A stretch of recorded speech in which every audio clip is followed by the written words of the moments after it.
So, let's see. Virgo. So, kamusta kayo dyan mga Virgo natin? No? So, let's see.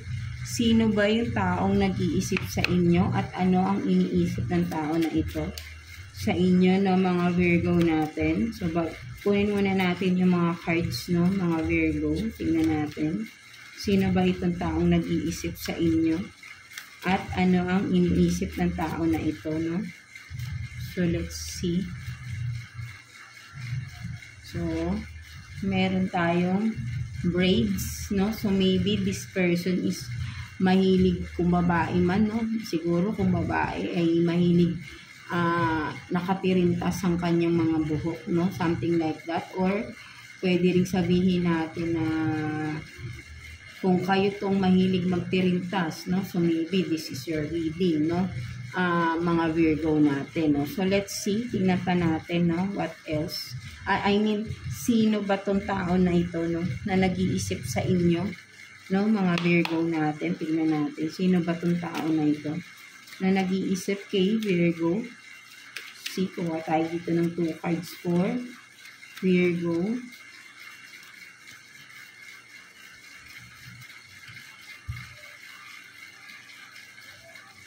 So, you have this, no, the Lovers in reverse. And then, Ace of Cups. No, so ang nakikita ko rito ng mga Virgo natin, itong tao na ito, no, sabihin natin na ito yung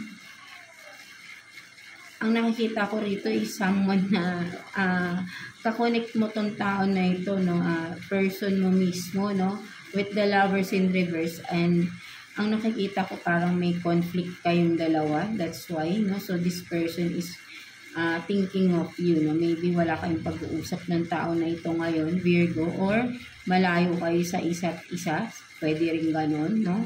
And this person, nakikita ko kasi dito is, yeah, ano to eh, no? Yeah, karelasyon mo tong tao na ito, no? This person, no? Or, yeah, tingnan natin, no? But ang mas nakikita ko rito is karelasyon mo siya, sa ngayon, no? Medyo siguro sabihin natin may conflict lang sa inyo ng person na ito, no? Kung ano man, no? So, let's see, ano bang iniisip ng person na ito sa inyo? Tignan natin.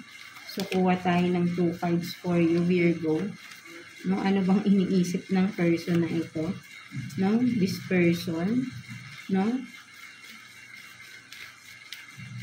May emotion tong tao na, so talagang karelasyon mo siya. So, for some of you.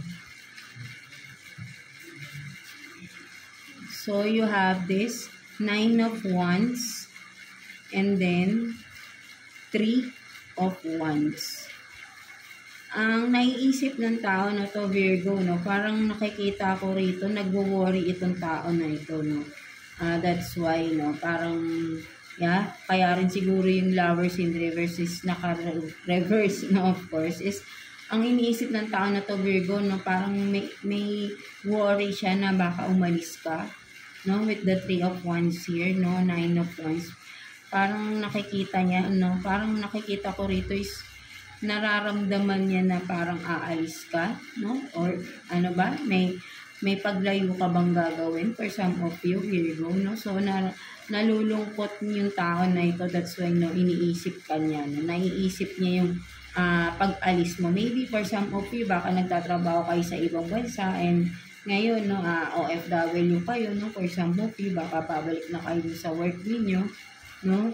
So, nalulungkot lang yung person ninyo kasi nga lalayo ka, no? Aalis ka, no? So, for some of you, or maybe for some of you, literal is parang may nararamdaman yung person yun na parang lumalayo ka sa kanya. Something like that, or lalayo ka. No? So, ayun yung iniisip ng person na ito, no? Mga Virgo natin, no? So, again, just take what's resonate, no? Mga Virgo, no? So, ayun lang man yung nakikita natin na iniisip ng person na ito, no? So, yeah.